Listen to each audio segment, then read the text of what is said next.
Hello and welcome back. Before I start this week's haul, I would just like to give a big thank you to Ella5452, who is my very first subscriber. Thank you so much, I really appreciate it. And if you're watching this and you have a YouTube account and you are not Ella5452, I would love it if you would subscribe as well. And now on to the haul. First up is from Johns Hopkins University. And once again, I was able to get 2 films from the McNaughton Popular Viewing Collection. First is Remember Me. And I honestly don't get the whole Robert Pattinson thing. I really don't find him swoon-worthy. But I saw a preview for this and it looked pretty good. So I'll give it a shot. And if it's not, I don't have to watch the whole thing.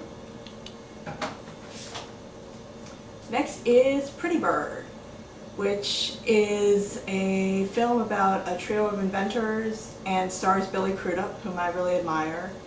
And apparently it was also written and directed by the same man who wrote and directed Lars and the Real Girl, which I really liked. So this should be fun.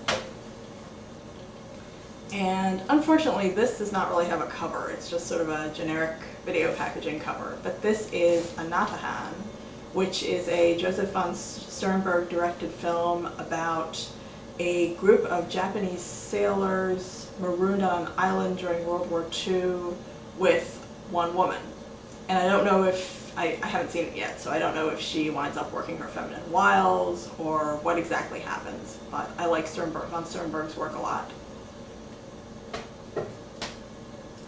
And this is Up, Down, Fragile, which, as you can see, is a massive French musical.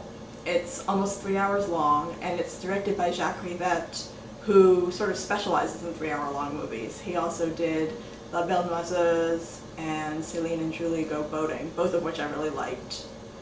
And Jonathan Rosenbaum, who's a critic I really like, raves about this one. So I'm looking forward to it. Next is The Cloud-Capped Star, a dark drama about a family in India, which I believe is set right after the India-Pakistan partition. And unfortunately the cover's a little messed up on this one too, but I'm continuing my Pasolini exploration with The Hawks and the Sparrows. And now from University of Baltimore, I got the Valentino collection. Now I thought this was going to be a big collection of several feature-length films, but it turned out that one of them was just a reconstruction. 2 of them were sort of incomplete. They were originally feature-length, but they've been cut down to shorts. So considering I don't have all the time in the world and I'd rather just watch, a real movie as it was originally intended to be shot, I decided just to watch Moran of the Lady Letty, which was there in its original length and pretty much, I believe, as it was originally shown. And it was kind of corny, but it was enjoyable. From Stevenson University, continuing with Arrested Development, this is Volume 3 of Season 2. And I know a couple of weeks ago I expressed some concern that after, or in the later part of Season 1, it was maybe starting to go downhill just a tad. And they are really back with a vengeance during Season 2. This has just been wonderful.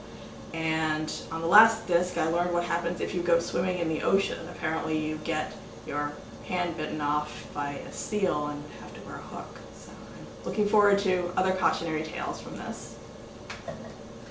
And last but not least, these are my acquisitions from the Sights and Sounds department of the Enoch Pratt Free Library. This is Death of a Cyclist, made in 1955 by Juan Antonio Bardem. And if you're a fan of Javier Bardem, this is his uncle. I got to watch this morning, and I really liked it. It's a scathing critique of upper-class society in Franco's Spain. And I hesitate to go out on a limb and say this, but I would say that if you like Antonioni's trilogy, L'Avventura, La Notte, and L'Eclisse, you might like this. It's really, on the surface, they're not really all that similar. This one has a clear plot and a more direct message. But I found sort of the vibe I got from it a little bit similar. So I would recommend checking it out. Oh, and interestingly enough, one of the actresses from this film was also in an Antonioni film that I have not yet seen, but that film was called Chronicle of a Love Affair. Next is Requiem, and this one's a little lighter because I'm currently watching it. It's a German film about a college student who has epilepsy but begins to fear that she's been possessed by the devil. And so far no one believes her and she's just very tormented. I'm only about a third of the way through, but so far it's very good with great character development and a lot of atmosphere, but no really sadistic gore or anything, which is something I'm not a big fan of in my horror movies. Next is Following Sean. This is the follow-up to a notorious documentary that aired in the 60s.